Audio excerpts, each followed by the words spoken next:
Before we get into the inaugural episode of Football Kentron, I want to make a quick announcement. During the time of this recording, we received the news that Armenia and Azerbaijan have come to an agreement brokered by Russia to put an end to the war. Although we are glad to see the hostilities put to an end, this comes at the price of losing our ancestral land. Our hearts go out to the fallen soldiers, their families, and all Armenians, both in Armenia and in Diaspora during this difficult time. Thank you.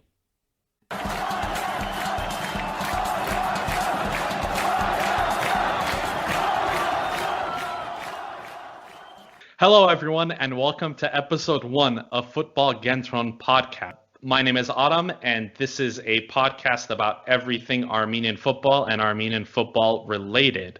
I just want to go ahead and start by introducing everyone in our team. And they'll give you a little bit of a brief background about themselves, about their experience with Armenia and Armenian football, and why we're doing this thing. So let's go ahead, and I'm going to go and kick it off to Charens. Charens, introduce yourself to everyone. Hello, everyone. My name is Charens. I'm actually a UEFA C licensed coach here in Cyprus. I'm very excited to be doing this podcast with Armenians all around the world. We have from America, France, even Argentina, and I'm excited to kick it off. Great. Thank you, Charens. And now let's kick it over to Theo. Theo? Yeah, hello to everybody. It's a real pleasure to be here for me and to take part with experts to this beautiful adventure on our beloved Armenian football. My name is Theo Sivaslian. I am 19. I live in France, and I'm currently in my second year at the Cannes School of Journalism. I am a Frenchman, yes, but with very proud Armenian origins. In this way, I did my first professional internship last summer on Norwach, a French Armenian media, the reference throughout Europe. And I am obviously a huge fan of our beloved national team, which interests me, yes, I admit, more than that of France. The starting point, it's this wonder team that of the beginning of the 2010 years, it was just incredible with Yura, the gladiator musician, my idol, as I think for many of us here.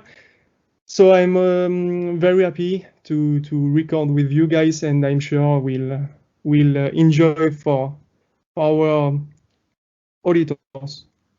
Of course, we're very, very happy to have you, Theo. Thank you for joining us. And last but not least, we have Armen.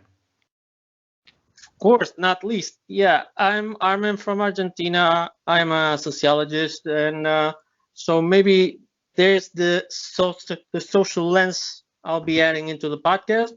Of course, I love football, and most of all, I love my people. So here's to us and our success as a nation. Thank you. And I'll introduce myself a little bit more in depth. My name is Adam. I hail from Los Angeles, California, like many Armenians do. Just like Theo, my interest in Armenian football really grew exponentially during that Euro 2012 campaign, that was headed by Euro Movsisyan, Georg Gazaryan, Edgar Manucharyan, Henrik Mkhitaryan, of course. That's when I always had a love for the game, but that's when my love for the Armenian game just exploded. And ever since then, I've been a devout follower. I've went to Armenia, and I've been fortunate enough to watch several matches in person. I'm also fortunate enough to know Euro Movsisyan because I went to school with his brother. I have, and I know this might make Theo very jealous. When I went to watch Armenia play Denmark, it was a 0-0 draw. It was in the last Euro qualifiers in 2015. I have his jersey from that match, and I got it signed by him when he came with Salt Lake to play the Galaxy a couple years later. So that's gonna get framed too. Yeah. Still waiting to put that one up. I love Armenia. I love Armenian football. And I am extremely excited to get this podcast venture started. because, of course, there aren't that many people like us who enjoy Armenian football so much that we feel the itch to talk about it. But fortunately, we were able to put together a very international group of Armenians with drastically different backgrounds, very different expertise, and give you an English language opinion and fact on everything Armenian football. Some of the things we will be discussing in this podcast include the Armenian Premier League and its cup. We will do some match reviews and previews of larger matches. We will be going in depth into Armenian players abroad, those that play outside the Armenian Premier League. Then that can include players that are under the age of 21 that play for B teams in different European competitions. And of course, we will be touching heavily upon the Armenian national team and all the competitions they play in, including the UEFA Nations League, UEFA Europa League qualifiers, and of course World Cup qualifiers, which is coming up. So we will try to have some sort of a variety into this podcast. It's not going to be the same run of show every time. We will touch upon the same few topics, but we're also going to try to get different people on the show other than us four, including some other journalists, maybe some coaches, and some players. And the podcast will generally be out on a bi-weekly basis unless there is a national team match. In those circumstances, we will probably record more frequently, as we would want to give our opinions prior and after the match when it's a little bit more fresh in our head. And in certain circumstances, for example, when the Armenian League goes on its winter break, as it does annually, we will focus solely on Armenian players abroad and have some special episodes in there where we can do some interviews or talk about some potential future stars. Yeah, we have some juicy stuff. Yes, we definitely have some juicy stuff. We have some great players, some players we're very excited about, some players we're very cautiously optimistic about, and we'll see what happens. But I want to go ahead and start this episode off by talking about the Armenian Premier League. The Armenian Premier League is kicking off. It's in full swing, kind of course, because of the recent war that broke out. Armenia Football Federation was forced to pause the competition, but it had recently restarted. And let's go ahead and talk about it a little bit. All right, Armen, why don't you tell us a little bit about Van and how they've been doing so far? Interesting team, Van, newly created, and you can already tell they're pretty serious about their game. It doesn't matter. They got off to a good start, relatively good start. They're now mid-table. Yeah, it makes sense. And now they're pretty much on a low. But overall, they have a great team put together with a very experienced and qualified and talented captain with Mihran Manasyan. That is a great striker. And I'm pretty excited to see what they can do for the rest of the season. I'm mostly sad about another team, though, about what's happened to Gandzasar. If you want me, we can talk about Gandzasar later on. But I think we have to focus on them, too, because they were a great team as well. And they were doing pretty good and now had to give up the season. Yeah, of course, because of just like a lot of football clubs around the world, COVID hit very heavily. And for leagues like Armenia, where only a few of the clubs are backed by fairly wealthy owners, unfortunately, Gandzasar wasn't able to keep afloat. The big issue for Gandzasar is that they're based in Kapan, the city, which is right on the border, and they got shelled. The city of Kapan got shelled in Armenia proper, not in Artsakh, and by the Turks, and they had to quit the season. Yeah, it's really unfortunate, and they're the second team to do so in consecutive years. So it's the other one. Last season was due to financial reasons, and this one is, of course, due to the very sad war that's currently being waged on Armenians. It's awful, man. It is. But let's turn our attention maybe a little bit more upwards onto the table. Theo, do you want to talk a little bit about Urartu and Lori and Ararat? And since they're occupying the top 3 spaces, how are they looking right now? I'm very happy to see Ararat again in the top place because it's, as you know, guys, and all our auditors, an historical team of our championship, and I am just enjoying that they are back on the success with also the father Bishakshian. We arrived just to the bench last summer. They have a really good team with Salomon Udo too, who plays now in the squad, in the national squad. For me, we have to highlight the great performances of Lori, because it's been now a few seasons that they are really consistent and efficient without so many financial needs. So for me, it's really good for the competitivity of the championship, and I'm really excited, yes, to see how Lori could compete in our Premier League this season, and if they are able to resist to Urartu, obviously, and maybe the return of Alashkert, which is very important and crucial in the race title. Of course, I know, and most people know the 2 big powerhouses of last year, FC Noah and Ararat Armenia, not to be confused with Ararat Yerevan. These 2 newly formed or reformed teams, rather, have certainly dominated Armenian football, winning the Ararat Armenia won the league in consecutive years, and FC Noah were able to topple them in the cup final, which went to something ridiculous, like I think it was 15, 16 penalties after being down 2-3 goals. That was an insane game. But there are other historically successful Armenian clubs that are not doing so hot. Chadens, do you want to talk a little bit more about Punic and Shirak and where they're currently at in the table? There's a big gap, as we can see, between them.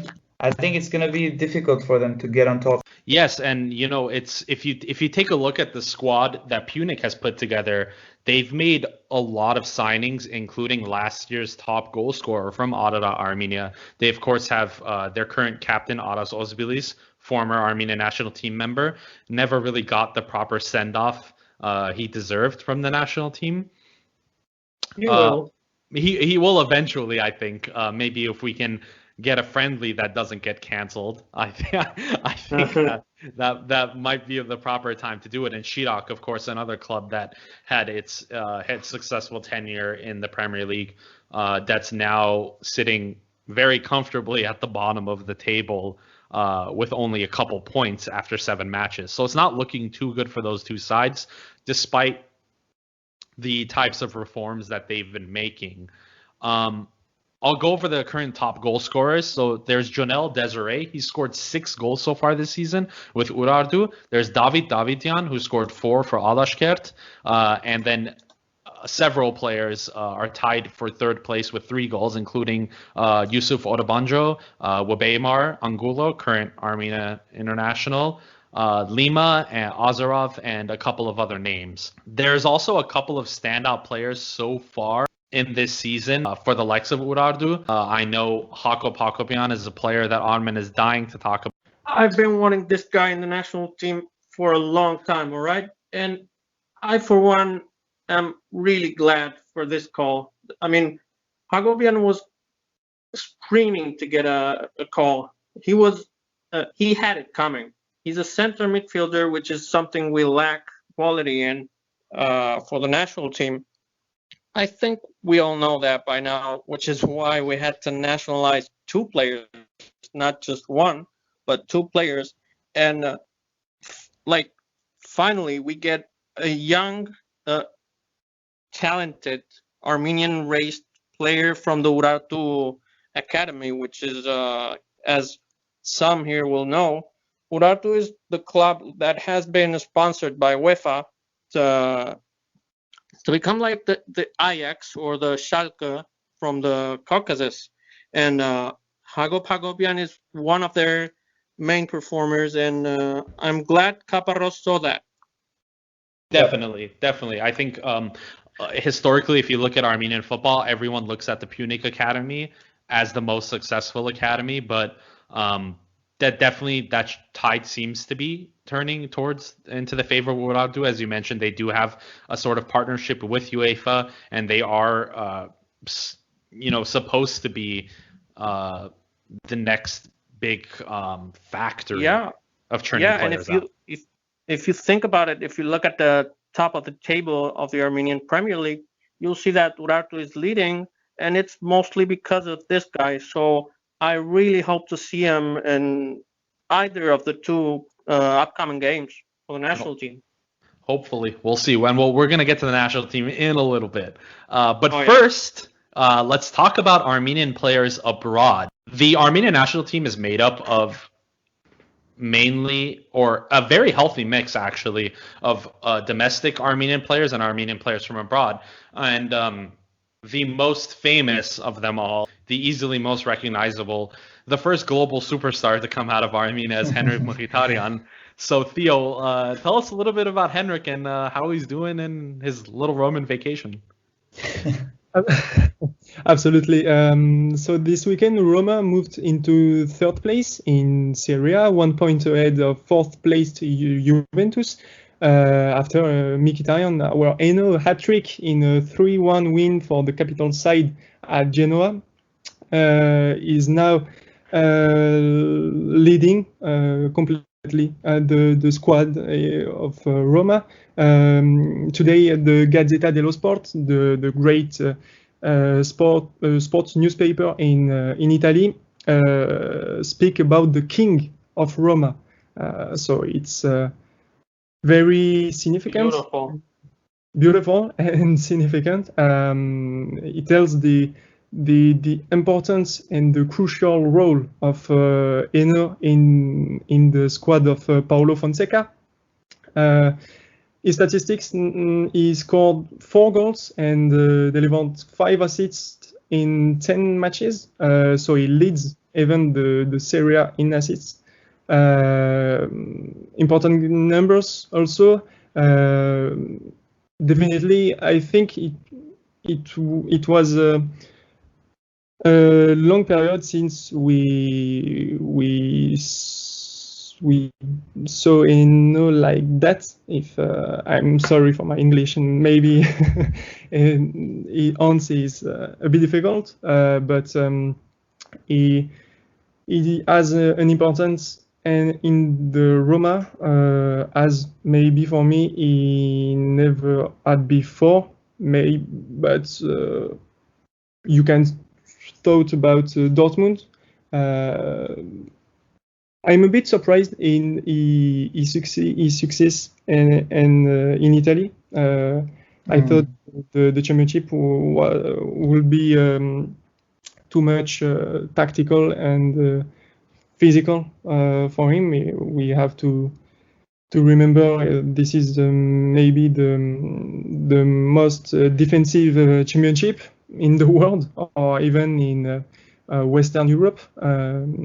So really, I'm so glad and so happy that our Eno is able to do that and to score again and again. So he needed confidence. He definitely needed confidence, and I think another thing he really needed was the freedom. I know about a year ago, after he made his loan move to Roma, he started to kind of hit back at his manager at Arsenal, talking about how he had to play a more defensive role, and now at Roma, Paulo Fonseca has given him freedom, essentially. He plays in a part of a front three, one of the 2 attacking midfielders, most of the time with Pedro, and he has the freedom to do what he wants. He comes centrally when he wants. He's on the right. He's on the left. He drops down. And I think that freedom is also something that we can attribute to his success in Italy, because we know that a mentally healthy Henrik is the best Henrik. Yeah.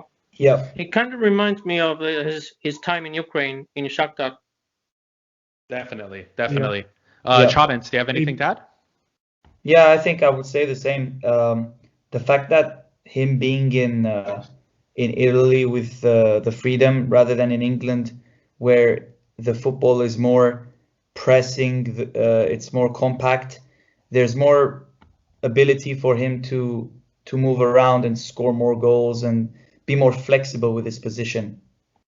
Of course, definitely. And we're all, of course, glad to see Henrik doing well. His slump in England was something that I think, I want to say, coincided very well with the hard and difficult times the national team had. But it seemed that at the times, and this is something that I've kind of, a theme that I've noticed generally with Henrik, is when he's playing at his best in the club level, he's not necessarily contributing that equal amount to the national team. But that's still, we still have a little bit more time with him. He's still only 31, or if he's 32 now, I'm not sure. But we do have someone who's slightly younger than him by a few years, who also plays in a top league, whose name is Sargis Adamyan. Armen?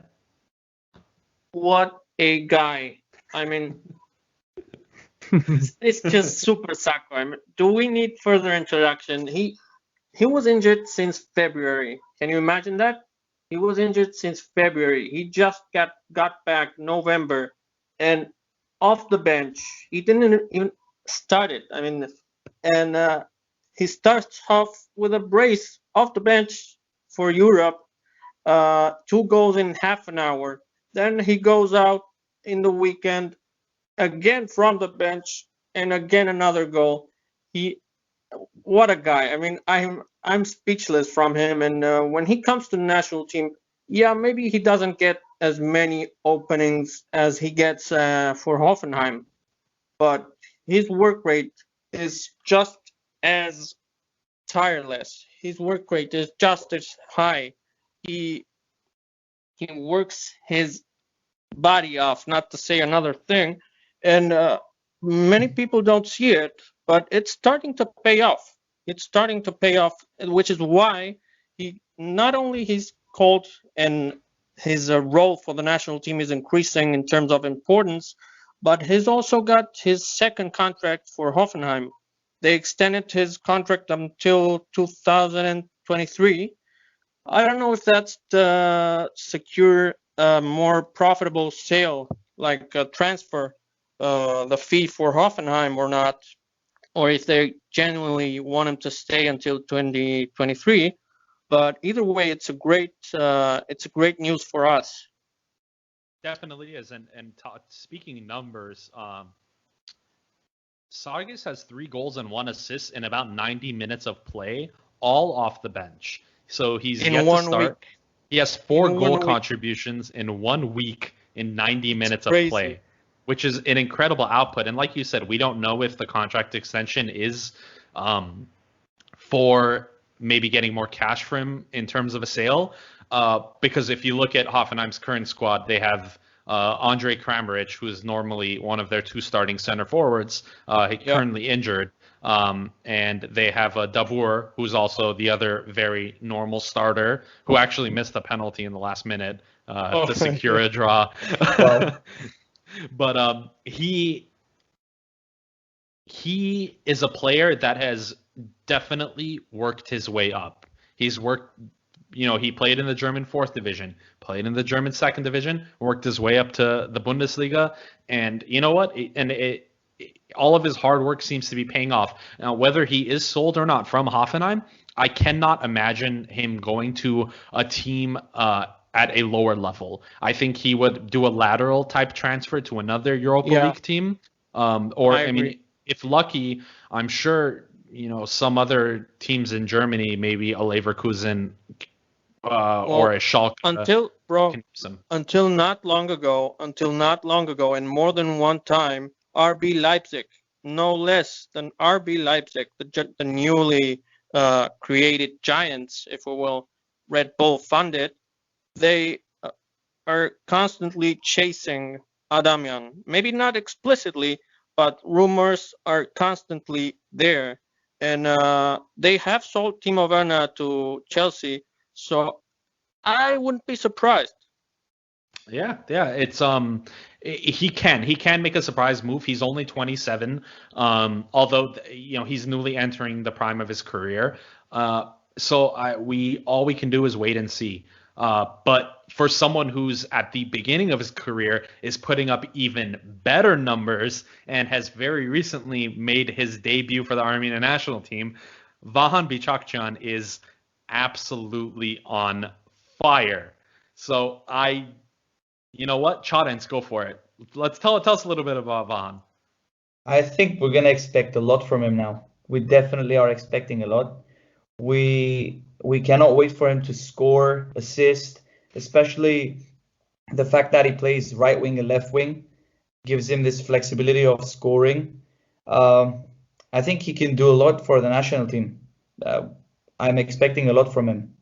Yeah, I think we all are. And with 9 goals and 2 assists so far this season, he is absolutely killing it. And like you mentioned, Fantastic. he does it from both wings. He does it from the center of the park. He can score from anywhere. So far, he hasn't really gotten that full opportunity in Armenia yet for the national team. He's been coming off the bench, playing a few minutes here or there. So he hasn't really had the ability to make the impact we all know he can. But he's definitely a very special player, someone who didn't go the Russia route, went a very alternative route, currently plays for MSK Zelina in Slovakia. And fun fact, he actually also shares the same agent as Marek Hamšík, who has a lot of connections in Serie A. And I would not be surprised if we see Vahan in a Napoli or in an Inter shirt. And it is very, very possible. Oh yeah. I just wanted to add mainly when now Eno succeed in Roma in Serie A, so Van could totally plays in Serie A and succeed also. Yeah, It's an example.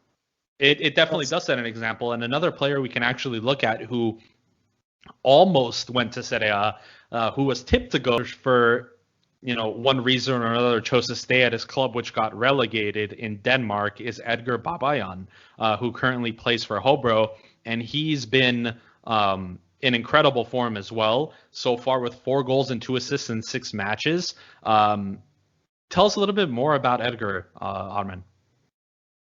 Yeah, well, I guess he's kind of wasting a season in a way, because the fact that he chose to stay, having the possibility to go either Serie A, whether it's a low table side or not, it doesn't matter. It's still Serie A.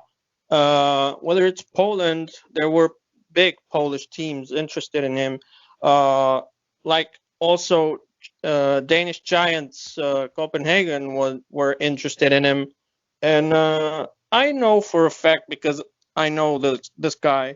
Not only is he talented, but he's also got a heavy personality. He's strong-minded. He's committed. Maybe it's his commitment that led him to want the Hobro, his current side, to get promoted yet again. I feel like he's wasting a season, and he's talented enough to shine and go back to top tier league sooner than later. And he's always going to be a great asset for the national team. So I'm expecting another move for him too. I hope so. I think he's someone who is extremely talented. I mean, not that I want to bring up any bad memories, but if you think about that match versus Italy, that last match, he scored the goal of the bunch. An absolute missile into the top corner. And of course, Italian media outlets immediately took note of it. They hardly even touched on the scoreline. They were talking about who is this and how is he able to score that goal. So hopefully Serie A is somewhere we can see him and other Armenians now that Henrik has kind of opened that door a little bit. that's what we thought he would be in the Bundesliga, but unfortunately hasn't really panned out that way. But maybe Serie A might be a place that Armenians can flourish. But speaking of a place that Armenians consistently flourish, we can turn our attention to Kazakhstan and the Kazakhstan Premier League, where we have a plethora of Armenian players, and one of the, I would say, likely can be set up for the league MVP, a player who's been absolutely demolishing everything he touches for club and country, Tigran Barseghian. Theo, what is making Tigran such a great player, and why is he still in Kazakhstan? That's a good question. I think we all think about it. Tico should play in a Western Europe Championship, maybe just for the money, unfortunately. But when you see his statistics again, 5 goals, 6 assists in 18 appearances, really a great performance. And Tico is a fighter on the pitch.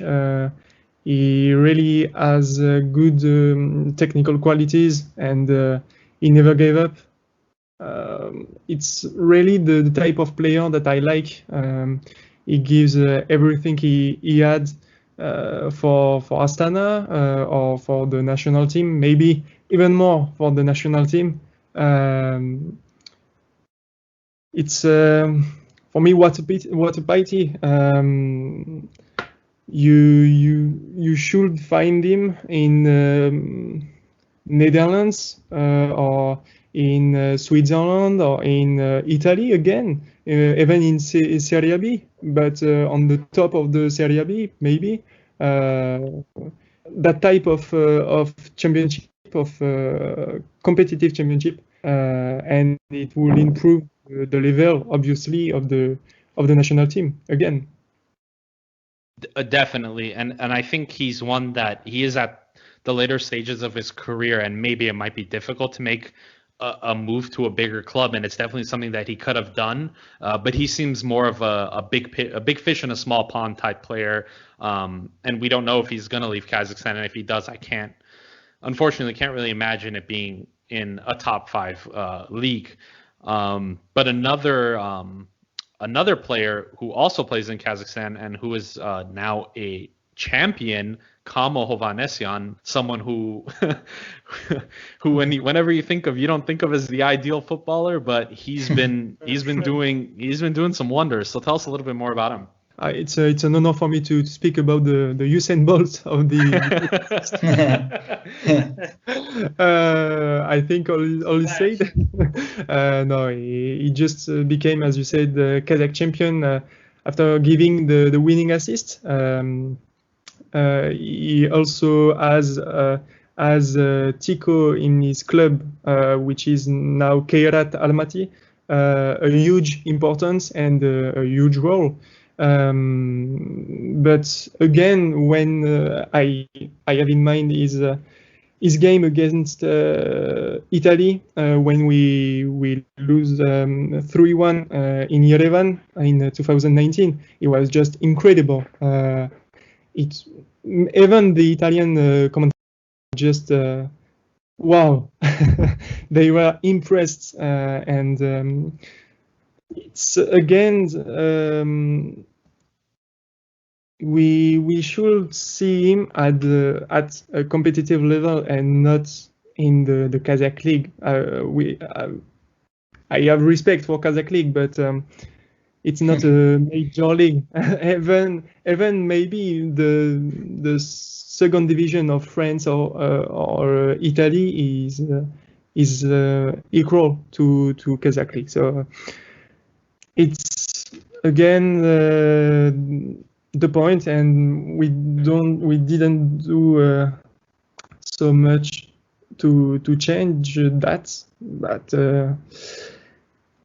as I said, he's our Usain Bolt, and he is, and I think we just have to see him run again and again.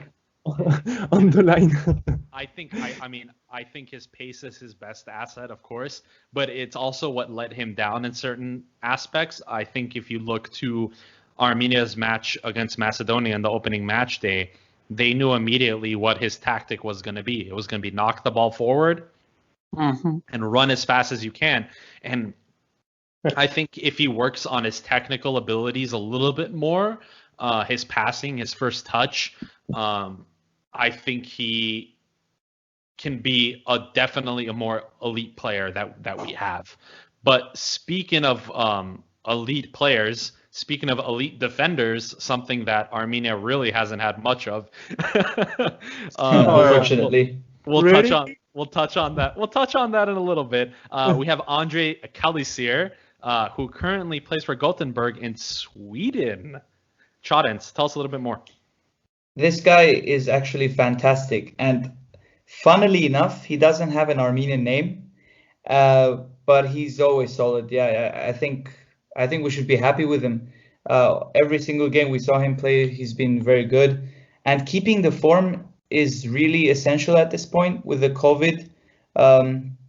As we can see in many leagues, it's been very inconsistent, and with Kalisir, I think we can expect a lot again. Hoping to see good defensive actions. Definitely, and I think he's someone that's brought a lot of stability since coming into the Armenia squad. I wish we had him years ago. For sure. I think he would have been an amazing addition, but he's been very good alongside Varazdat Haroyan, who is of course, Armenia's co-captain and newest signing of Tambov in Russia. Armen, how's Varazdat doing in Tambov? He's settled pretty quick. I wouldn't have expected less of him, to be honest. Though he's very experienced at a pretty young age for a central midfield, a central defender. And about our national team central defense, I believe it's the first time in a long time, maybe even the first time since I can remember, that we've had such a solid and top quality for what we're accustomed to. Central defender duo with both Çalışır on the one side and Bato on the other. I'm pretty excited about this. Both of them, I think both of them are exactly 28 years old, and I'm checking, and it's Bato Aroyan is 28 years old, and Çalışır is 30, which is prime age for a central defender. So we have plenty of stuff to look forward to, and I'm very excited. I can't hide this. I am too, because he's a player that I've been very critical of, because I expect a lot more out of him. I know he made a lot of mistakes in that first match against Macedonia, but he's definitely been. He is the vocal leader of Armenia. Oh, yeah. He definitely takes command. That's something Henrik doesn't really do too well, but Haroyan really commands from the back. And interestingly enough, he plays at the center of a back five for Tambov. That's at least what he did for the first couple matches. But his match on Saturday, he actually played as a defensive midfielder, which was very interesting and something that Armenia, it would be great if we can experiment with, because his long passing range is very good. His passing is very accurate. And have someone like him with a real presence, that real, he's a very old school player. He's a very, he will foul you and he won't care. He doesn't give a shit. He's the type of player that I like. That's what I like about him. Yeah, he's a very vintage player. He's a player that I feel like if he was technically a little more gifted, if he had a little bit more natural talent, he's a player that would fit perfectly in the Premier League. He has that stature. He was scouted by both German and Italian teams earlier in his career, and he still hasn't reached his peak yet. which is why he realized I need to play. I need to get out of Ural, which was his former team, where he was all of a sudden he got benched after 3 seasons of being a starter, basically, and he realized I'm reaching my peak. I need to play. So he's going to Tambov. He's going to try his luck there, and hopefully even better from there. What I was going to say about him, are we willing to risk the central defender spot, playing him a little forward in the pitch? Are we going to risk losing him as a central defender by playing him central midfield? I wouldn't personally. Shadens, what do you think? Yeah, I wouldn't. I would agree with Armin. I don't think we should do that, because we've also got the two other new CDMs. Exactly. So yeah. There's no flow. And it's in idea, and obviously in practice it seemed to work. They lost 1-0 Tambov in that match, but statistically he had a very good pass completion percentage. He was on the ball a lot. He had a couple chances created. He had very accurate long balls. And it's something that I feel like if we had someone like I don't know, Gail Andonian playing at a high level, we can afford to have Haroyan further up the pitch. But Andonian is a whole other thing that we won't even He's a whole other social phenomenon, I would say. I mean, Theo, tell, just give him a little background on Gil. I have his phone number, so I think I will call him or text him to know his current situation. C'est ça, qu'est-ce qui se passe? C'est bon français, très bien.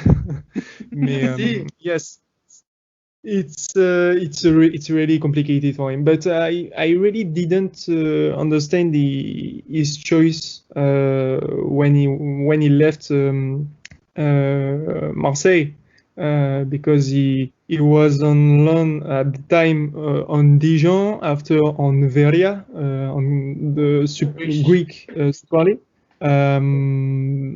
But after, it's like the man didn't want to play. I don't know. Oh, so I got rumors. I got rumors for you. I know he made some trials, and I thought he refused to play in Armenia in the Super League. No. If I'm not mistaken, he had a trial at Sunderland in England, and they wanted to sign him, but I think they had a couple of forwards that were on very high wages. So financially, it didn't make sense for the club. And I feel like if he was playing in the championship, it would be a whole different ballgame right now. But I think he wouldn't be playing in the championship. No, more for the U23.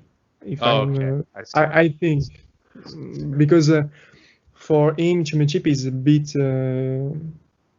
higher for his. Even when he made the trial,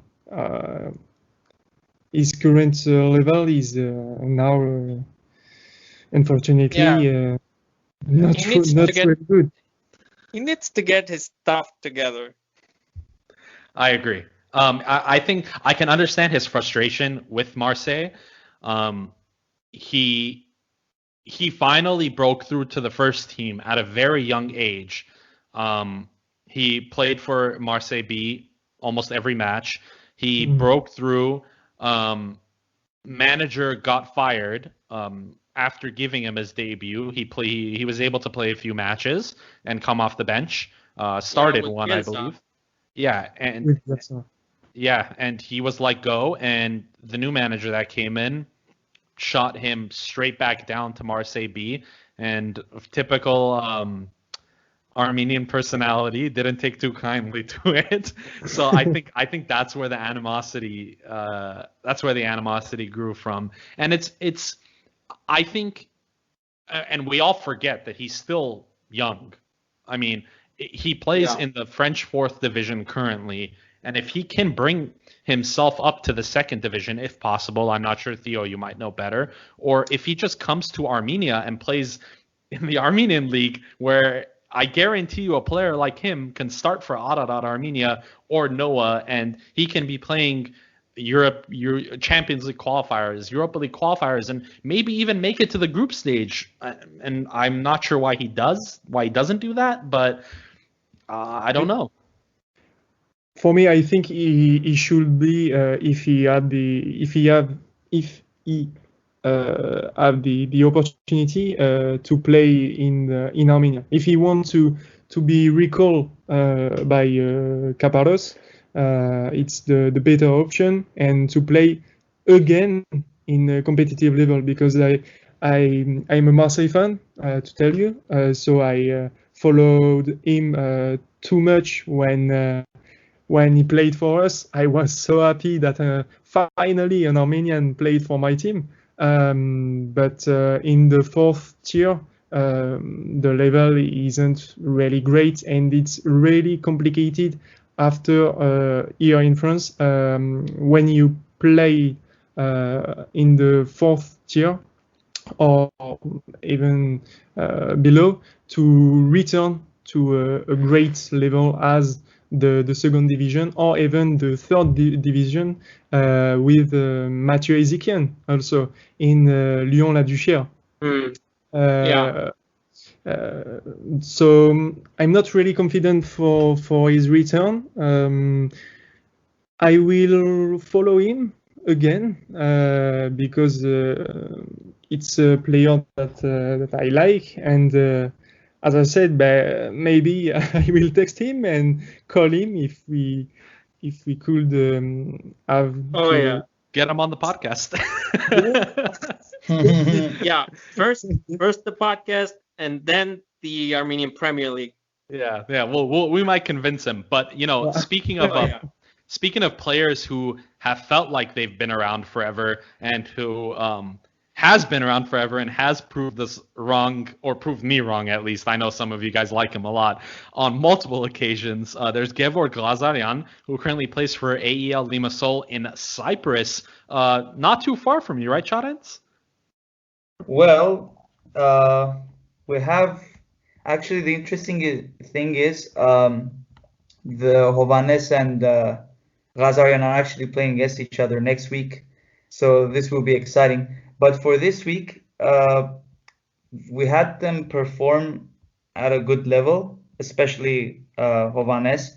Anorthosis got the win, and pretty happy to see that, of course. Unfortunately for Glazarian, he lost the game. He doesn't play much, as we all know. He's reached his peak level and is ending that level as well. Yeah. But Hampartsumian, I think of course we can still see him another 2-3 years, give or take, since he's 30. Yeah, and Hampartsumian, somewhere that he could have made this, or should have rather made a move like this early in his career. I think Anorthosis is a very good level for him. And Glazarian, at this point, he's aged. He's not the same player he used to be. He's not that impact sub that I think Kaparos thinks he is. No. Hence why he keeps on bringing him on. I don't understand. I don't get the call up, but we'll get to that later. And Hampartsumian, of course, who had a little bit of a rough start. He's a very solid player. Had a little bit of rough start at Anorthosis. I think Armen can attest to this. It's coached by a Georgian manager. And the team has a lot of Georgian players. I won't get you started. Don't get me started. But he has broken into the first team. He was unfortunately injured in the last set of Nations League matches, but he is back. He's back in the squad, so we're very happy to hear from him. He's so important. So important. Yeah, he is. He's very important, and when he plays bad, we play bad. And I think that the Macedonia game was very evident of that. Yeah.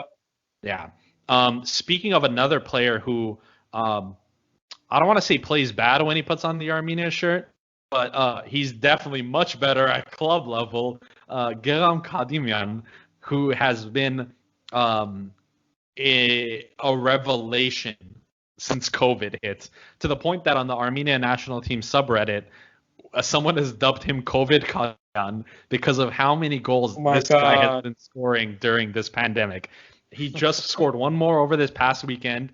He's in the double digits already for goal tallies, and he's been Neiman's best player by a mile. He's been the best player in Belarus this season, and he's looking to make a move.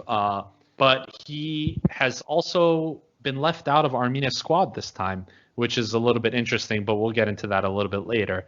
Another player who's been out for a long time, who just recently came back, who is a former La Masia player. I think we can comfortably say that. We can't say that about anyone else. But you can say it about Eric Vardanyan. Armen, Eric, what's going on? I'm hopeful. I'm hopeful about Vardanyan. Everybody knows he's a talent. I mean, as you said, he grew up in La Masia, 5 full years. He was already starting to show signs of being injury prone as a kid, which is basically why the Barcelona board members didn't want him to become pro at Barcelona and basically sold him back. But he got his education, both personal and football-wise. So we got some top-notch, world-class talent in our hands, basically. He's now playing for Sochi, which is a little-known fact. Sochi is one of Vladimir Putin's teams. So we're talking about a real investment here. The fact that Putin is going after Vardanyan is not a small, insignificant fact. I mean, he's like a long-term investment, and which is why I'm hoping he will not rush into things physically. He got back after a year, so he has to step very carefully if we are to see him consistently performing at top level. Of course. We know undoubtedly he could easily be our best player if he wants to be. And I think attitude is something that has always been an issue with Vardanyan. He went out with style in Armenia. After subbed off, he went out in style. But I think everybody hearing this podcast has to see the video of him flipping the opposite fans off. Yep, as he was getting subbed off, and he got suspended by the Armenian Football Federation for 6 months, and he ended up making he had to do the surgery, and he made the transfer to Sochi anyway. But it was epic. It was epic. But speaking of Sochi, speaking of a former Sochi player who currently plays for Tambov alongside Haroyan, is Alexander Karapetyan, who recently returned from a small injury, and he was in the starting lineup over the weekend, hence why he was also included in the national team list.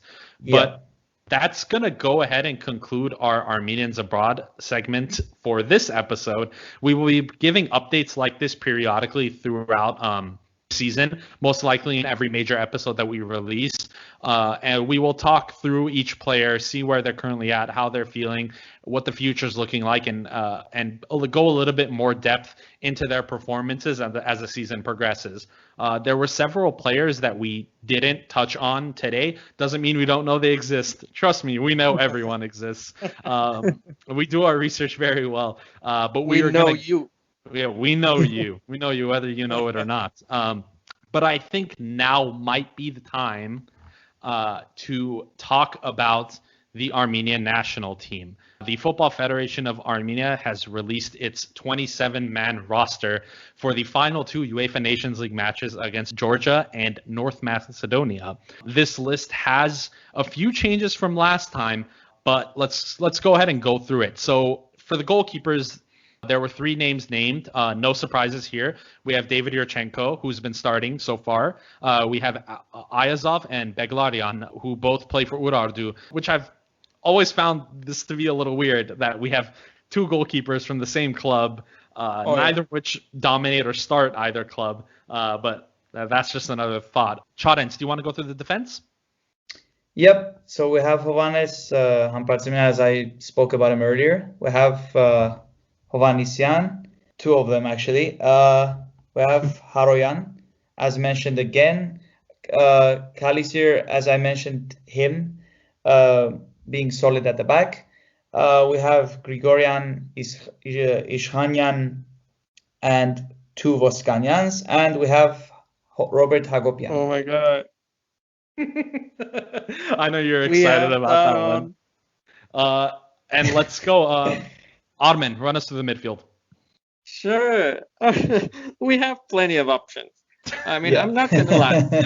And this is where the election for Caparrós gets interesting, and is one of those nice problems, if you will. But yeah, I mean, of course, team captain and world star Heno Mkhitaryan. As you said, well, Adam, I know you have a thing with him, but Gevor Kazaryan is called up, and I'm not sure just as how much time he's gonna get. About Edgar Babayan, on the other hand, I think he's gonna be a starter because, well, he's just fit. He's fit, and I only hope he hasn't lost touch and his performance can be solid, even though he's not playing in a great league country. Arshak Goryan is a very important asset, in my opinion. Even if he was for like a whole month or so, maybe even more, he was out with a fever, which I don't think it was quite just a fever. I would say cough, COVID. Yeah, probably had COVID. Whether it was or not, it's not our place. I'm not going to judge. I just hope he's okay. I'm happy he's better. He just made the bench for his team yet again. And we just saw last month how important Arshak Goryan was for our team. When he's around, as you said about Ovo Hampartsimyan, when Arshak Goryan plays and is fully there, Armenia just looks different. This guy is young. This guy is really talented, having gone the Dutch league, which is basically youth development league, is perfect for him to grow as a player. And now we have him, and he's also very he's very strong-minded. We need this kind of players. He's exactly like Vahan Bechakchan. Those two players are very young. They're similarly built and talented, but what those two players have is a different thing, which, for instance, Hano doesn't, which is personality. We need that. Don't say. Oh yeah. Oh, I love Hano. Don't get me wrong, but the guy is he's just too scared sometimes. And we need players, young and talented players like Vahan and Ashak, that don't back off, that go and just push on, that soldier on. Slightly older, but no less weaker, would be Tigran Barsekyan. We need him up front too. About going a little backwards again, we have Webeimar Angulo. I don't know how to pronounce his name really. He is the Colombian asset we have in the defensive midfielder place.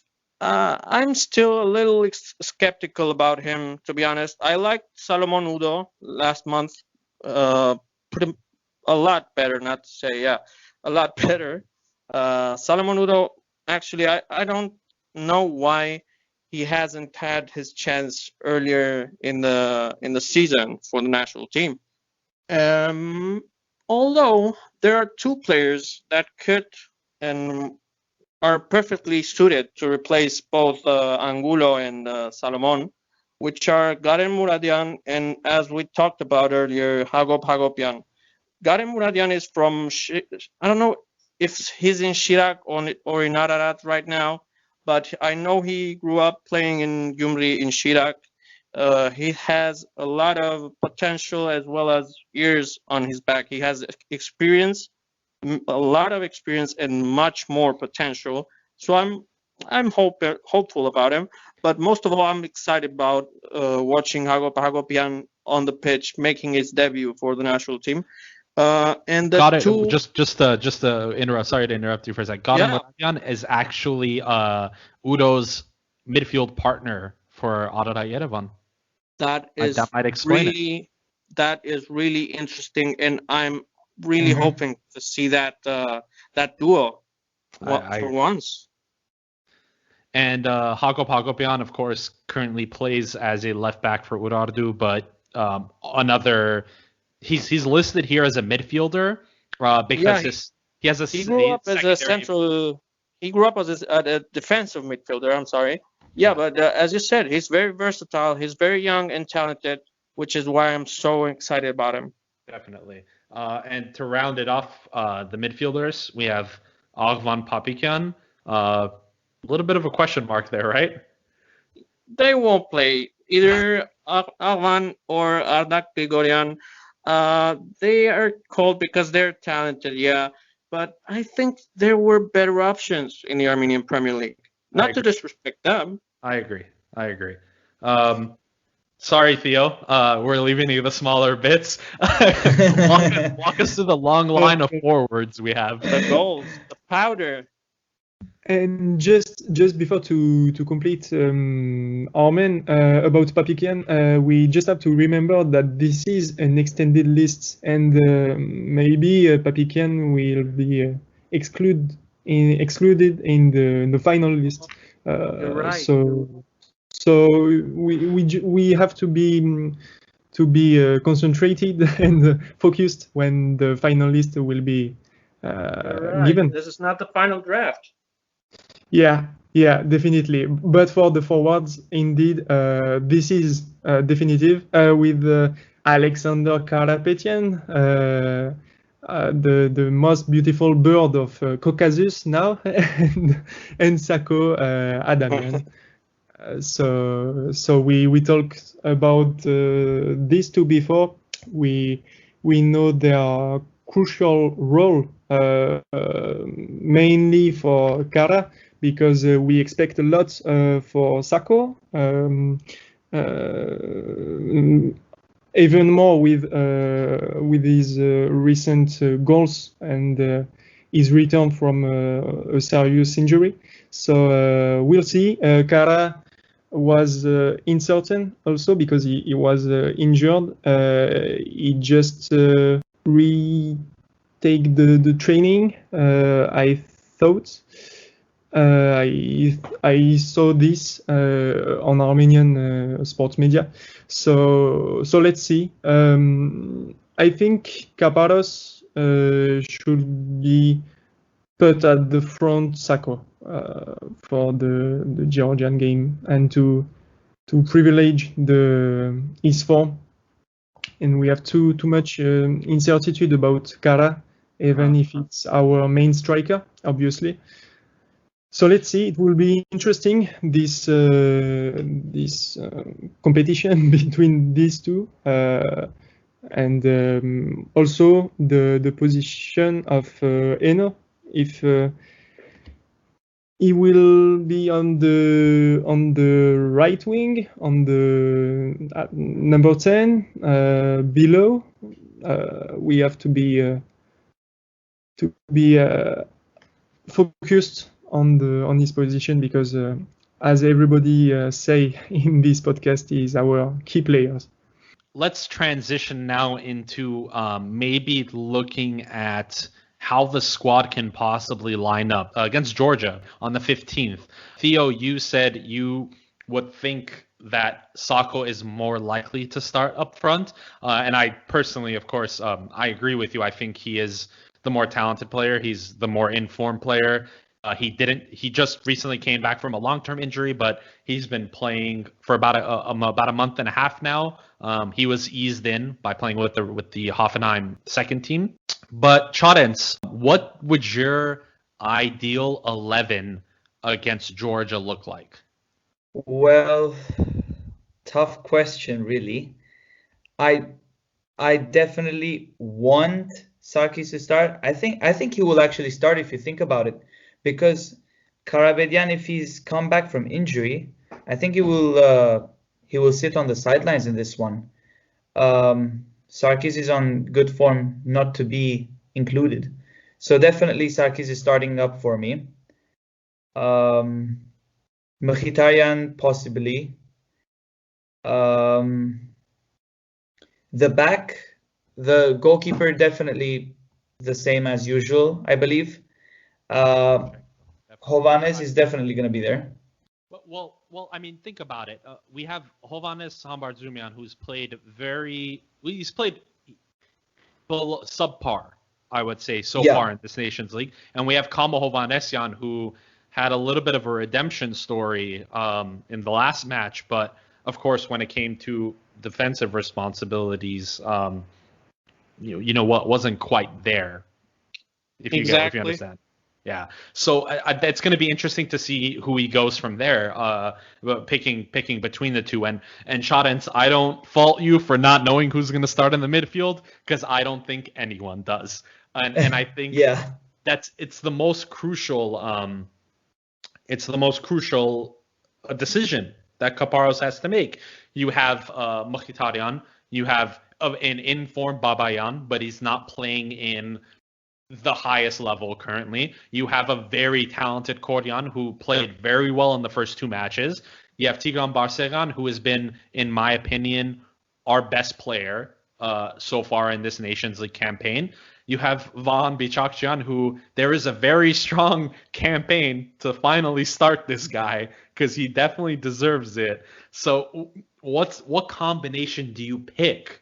Armen, what would you pick for that attacking midfield? Well, yeah, you just left me the perfect opening, okay? This is the time for Vahan to make his debut, his starting debut, and no less than a derby against the Georgians. I would put Vahan in the middle of the game circuit, okay? I would put him as the number 10 central attacking midfielder, and everything will go through him, and it will run smoothly. I'm guaranteeing that. And on the wings, I would put on the left wing, I would play Edgar Babayan, because he's solid. He won't disappoint. His physical, so he can endure most of the game and at top level, right? And on the right side of the wings, I would put Tigran Barsekian, because he's also solid. He's used performing at this level, and I can just see them click, especially considering Mkhitaryan will probably miss the coldest time. Yeah, and that's something that's still developing a little bit.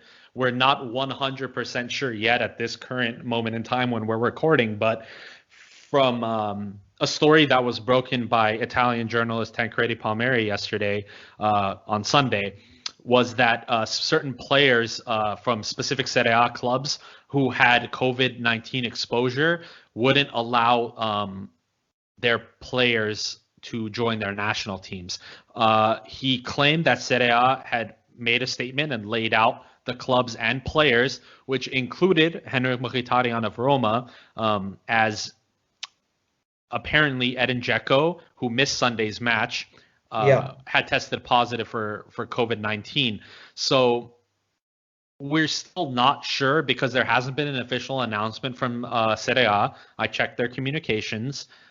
There has not been anything from the Armenian Football Federation, and there hasn't been anything from Henrik. But one thing we do know, which our colleagues at Macedonian Footy, is that Goran Pandev, who is a Genoa player and played against Mkhitaryan this past weekend, traveled to Skopje to meet up with the Macedonian squad.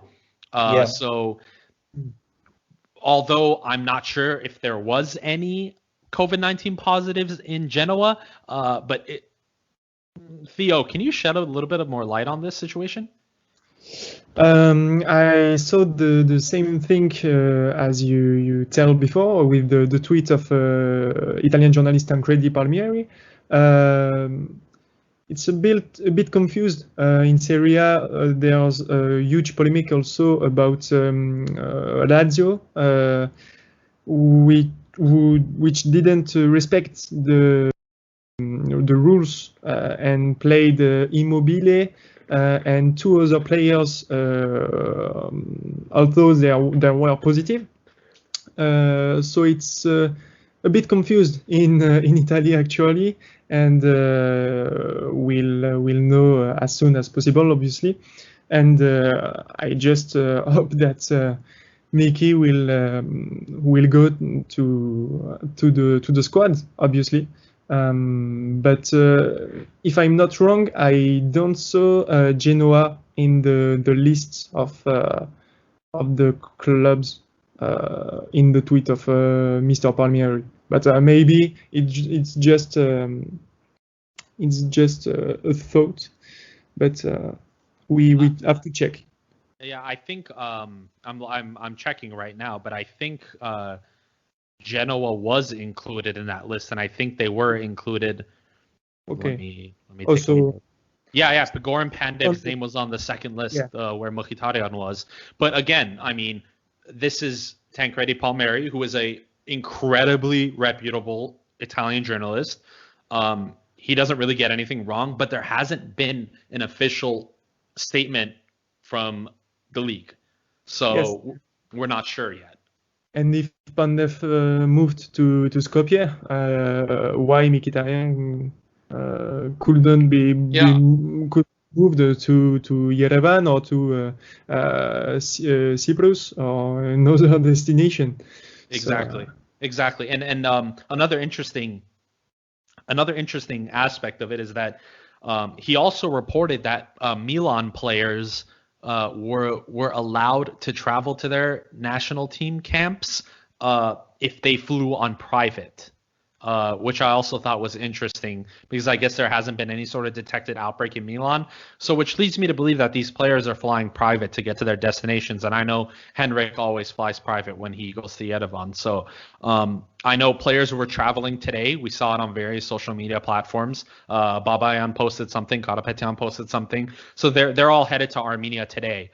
So I guess we'll find out in the next 24 to 48 hours when they release some sort of images from training, whether Henrik will join or not. But if he doesn't join, it's difficult because you're not.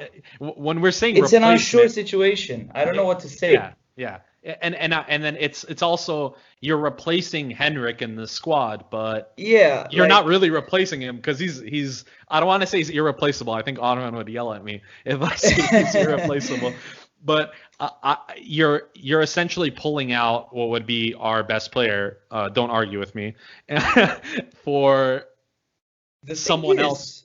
Yeah, he is. And for someone who's going to sit on the bench, because we know if Mkhitaryan isn't dropped, we fully expect Bicakcian to start.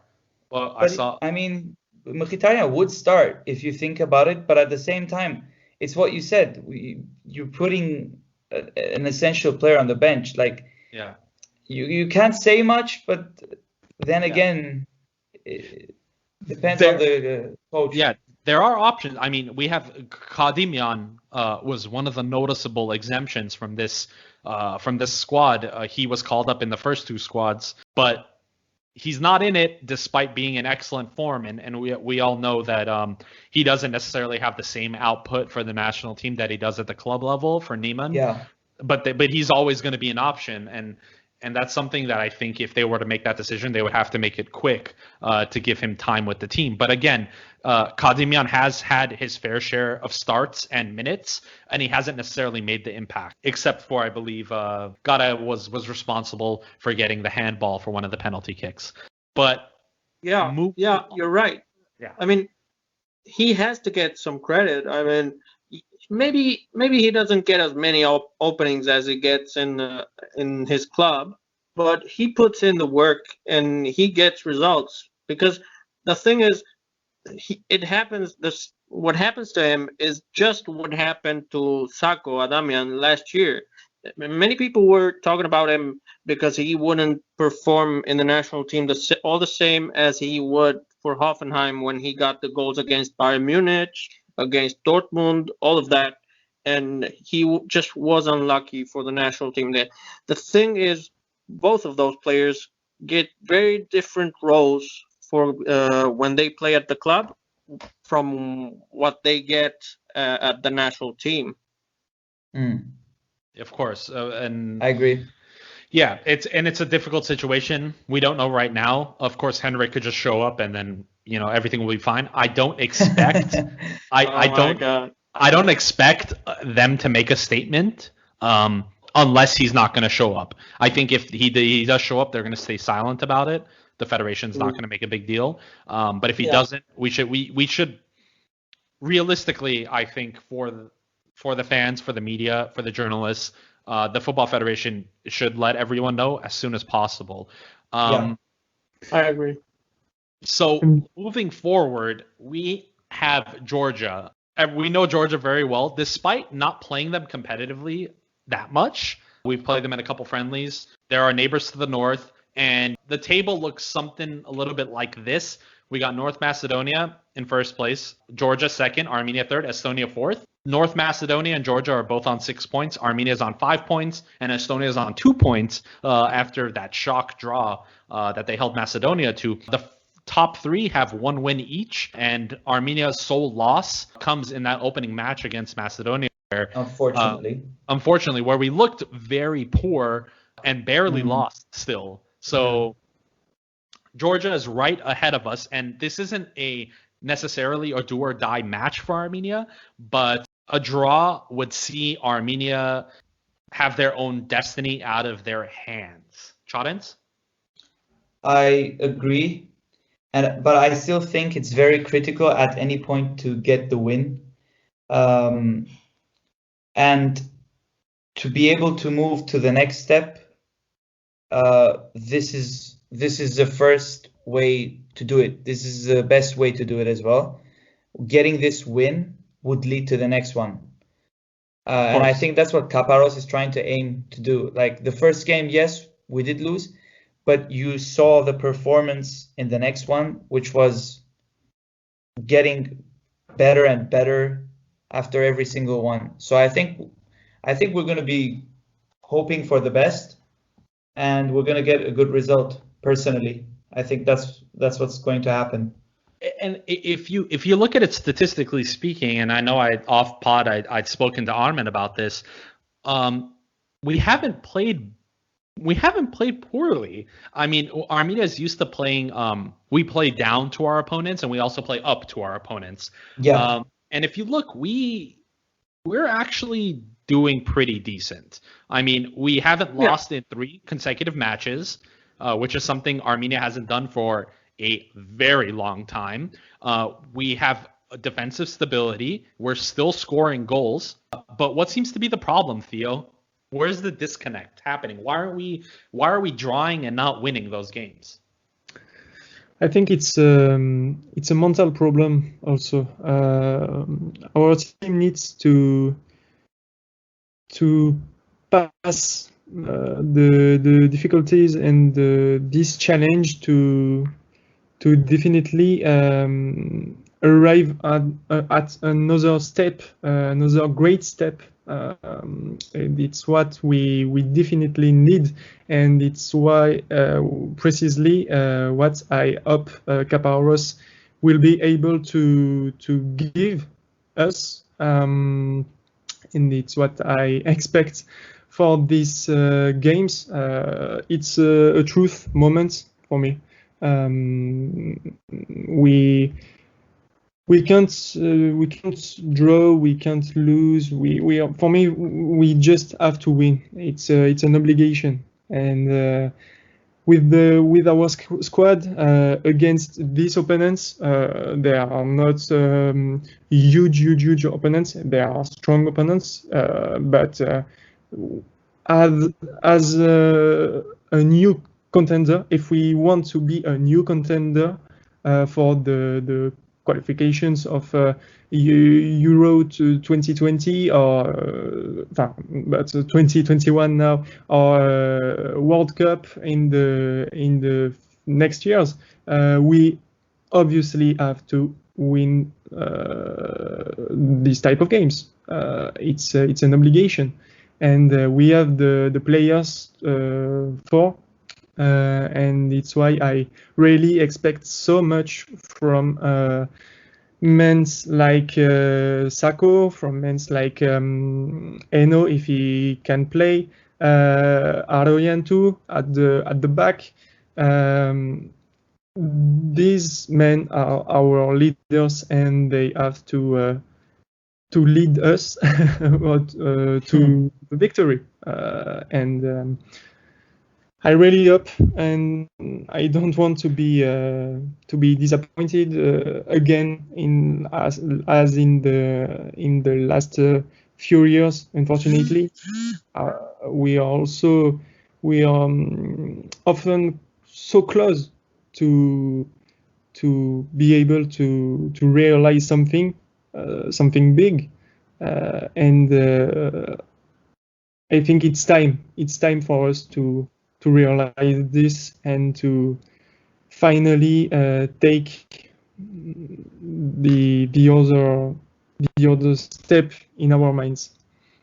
I agree, and I think I think if you look back at the last Nations League that we participated in Group D, now we're in Group C.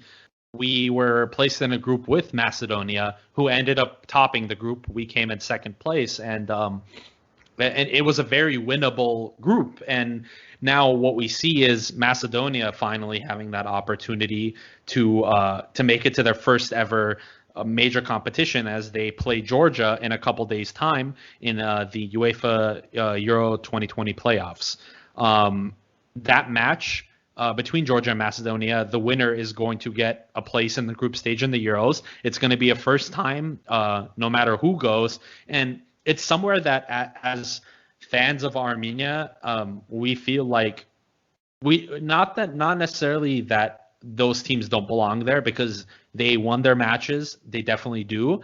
But Armenia should have been there. And that's somewhere we should have been the ones that are playing on Wednesday night. But in reality, we're unfortunately not.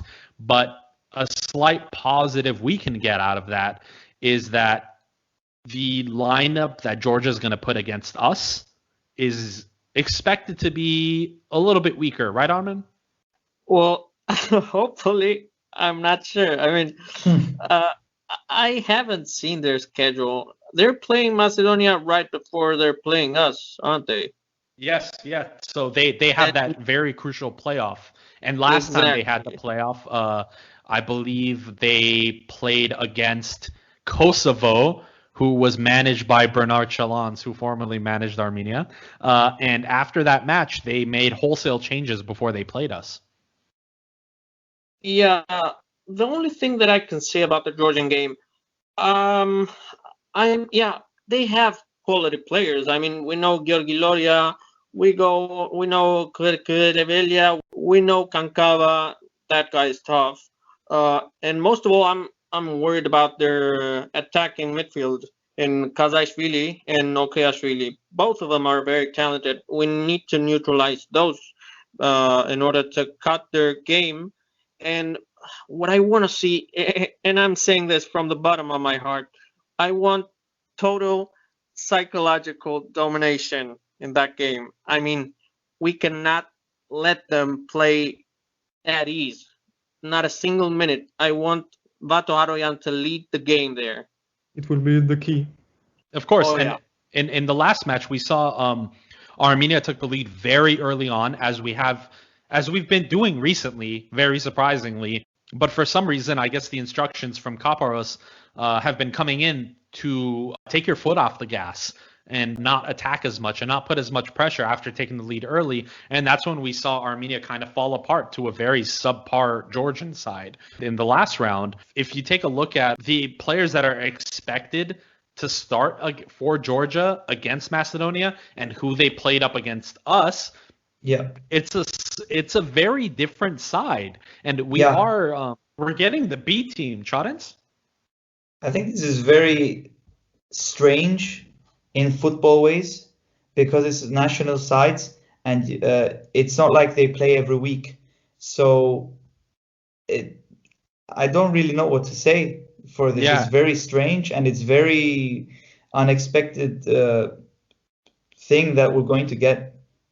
And I think another storyline we can take away from this is their manager, Vladimir Weiss, former manager of Slovakia, who is yet to actually win against Armenia. Yeah. He lost when he was manager of Slovakia. Vardan Minasyan's Armenia beat him 4-0 away and 3-1 at home. Yeah.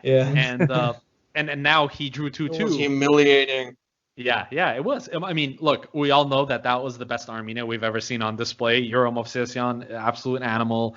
Off the bench, we had I think, in my opinion, an unsung hero, Arthur Sarkisov, who came off the bench and scored on several occasions. Edgar Manucharian was amazing. Pizzelli. Oh, I mean, Berezovsky, exactly. You know, Sarkis Hovsepian, that guy is a legend. Yeah, that leadership is something that we've kind of missed. We've definitely missed since. And I think Haroyan is kind of helping revitalize that. But a couple of developments. There are a couple injuries to some key players for Georgia. I'm gonna completely butcher this name, but there is Chakvedzadi. Who plays for Ghent. He was actually injured in the UCL playoffs and he hasn't returned yet. And there is Kizishvili, who plays for Sturm Graz in Austria, who was injured when he came off the bench in the last match Macedonia played against Georgia, and he hasn't played since. So they're already missing a couple key players. They're going to start their strongest squad against Macedonia because, of course, qualifying for the Euros is going to take precedent over anything else at the moment. So we definitely can expect a weakened side. We can expect if they lose in against Macedonia, we can probably expect a very disappointed side. I don't know if they're going to be confident. But if they win, they're going to be energized, and they're probably not going to care if they lose in the Nations League. So this is essentially our game to lose. I just hope they don't lose against Macedonia, because not only will they need like absolutely the utmost biggest need to win against us, to beat us in the derby, but also they will have like that component, the derby. It's gonna be, if they lose against Macedonia, it's gonna be they're gonna be very motivated to beat us.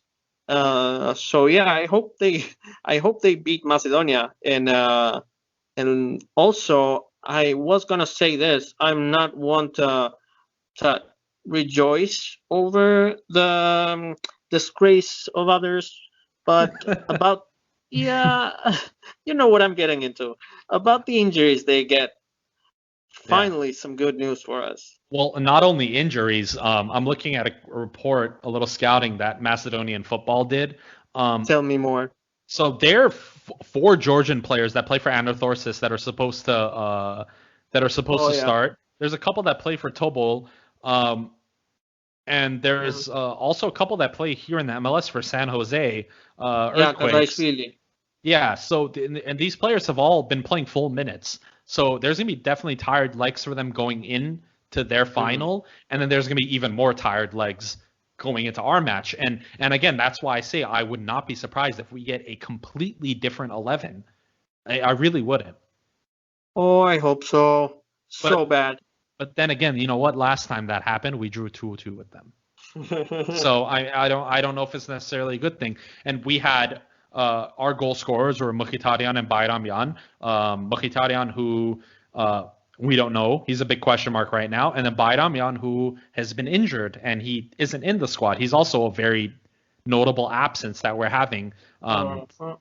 So his versatility, he's been fantastic for us since coming to Armenia. And on their side, he is. He's one of the top level players we have, and we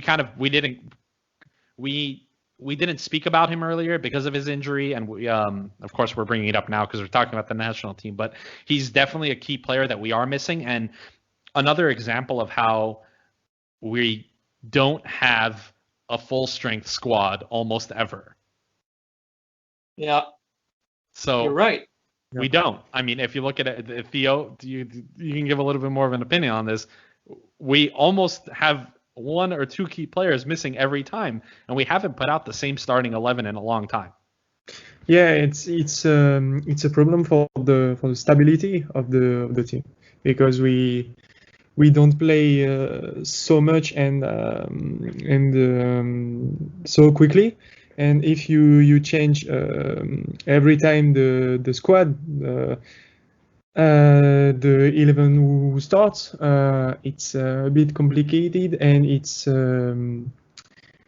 sad to don't have every player for the next games that we want to have, because I'm really interesting to see Miki with Armenian and Sako, for example, at the front. This trio for me could be very well, and could be our offensive force, our main offensive force. So I read if Caparrós will be a long-term process. I think because he has to made some trials again and again because of the injuries, because of the sanctions of the card. So we'll see, but as you said, Aram, it's a bit complicated, and I always hope to see everyone I want to see on the pitch for us. Of course, Yeah. You know, we were supposed to get that that friendly against Albania, which I think would have been a great time to try out a few players. And I think the reason why we're seeing a 27-man squad this time around was because we knew that the friendly was canceled ahead of time, unlike the previous one against the UAE that got canceled a little bit later. So the call-ups had already been made, and we saw a larger squad. Caparrós has only had competitive matches, so he's had to make very tough decisions. He's made some incorrect decisions, and I'm sure he's very aware of that. He's made some good substitutions. He's made some poor substitutions. And I know he knows that, and he's learning his way around the squad with us, essentially. I mean, we have our own opinions on who should start in central midfield, and of course so does he, and he's with them on a daily basis, and we're not. So we kind of have to take his word for it. Like I said, his record is good so far. As long as the number of losses doesn't exceed the number of wins in this Nation League, I'll be happy. Because to me that's like a success, and we're not even, we haven't even gotten to the external circumstances yet. We haven't even gotten into Karabakh. We haven't gotten into UEFA moving all of our matches. We haven't gotten into the fact that we've only had one match at home during this whole Nations League. Yeah. We're playing that Macedonia match in Cyprus. So if you take all of these different factors into consideration and what's going on right now, just how it feels right now to be Armenian, I'll take third place. And now we're doing pretty good. Yeah, we're doing good when you look at those circumstances. And we don't know if the world's ever going to be normal again. But, what we know is that this Armenia team is a project. Projects take time, and we need to believe in our manager. We need to believe in the system. I mean, look, I agree. We got, Charens, you would know well about this. We got the former athletic director of Spain leading Armenia right now. That's a humongous coup. We took him from that job to come and embed this system from the ground up. And we're not going to see the fruits of these labors for a very long time. I mean, Chadens, you could speak on this a little bit. You're a UEFA C licensed coach. How important is youth development? It's very, very essential. I've actually taken webinars as well, and it's a very vital thing for a team, because it's where the basics start. And like you said, from coming from a big position to a position where it's an underperforming team like Armenia, that was underperforming for a couple of years, except the time with Slovakia. I think it's big, and it's something that we cannot take it for granted. We have to believe that we can do good. And personally, I think the moment we face Georgia and whatever happens, the next game will be truly, how should we put it? It will be one of the best games ever, I think. Whatever happens will happen. Yeah, and you know what? We're playing away to Georgia. There's not going to be any fans in the stadium, of course, because of COVID guidelines. Although Estonia had fans, which was interesting. Yeah. But the development process is very important, and it's something that Armenia has lacked drastically. And we know since the Football Federation had their complete overhaul, there's been something like 80 plus pitches that have been created all over Armenia. There is a couple of smaller football schools that are being built across the country. The emphasis is there. It's there. And we're not going to see the fruits of these labors for years to come, but we're fine with that. I think we've had a difficult time putting together 11 talented players at once. We had it before. We've had it. I mean, we had our chances. I'm not going to get into the match against Ireland because my blood will boil. But I think that's something maybe we can do. We can maybe we can walk through that Euro 2012 campaign. I think that might be a good idea for the listeners to get an understanding of how good Armenia was. And it surprised most people, but it didn't surprise us because we know the talents of our own players, and we know the talents of the players in this talent pool right now. And I think if Kaparos gets gets the right combination of attacking midfielders and attackers in that lineup, if he can get them to click, which has still been missing, I think we can see a very dominant Armenia. I agree. I hope. I hope so. So much. So a win would see us go to the top of the table if Macedonia drops points. They take Estonia. We can go top.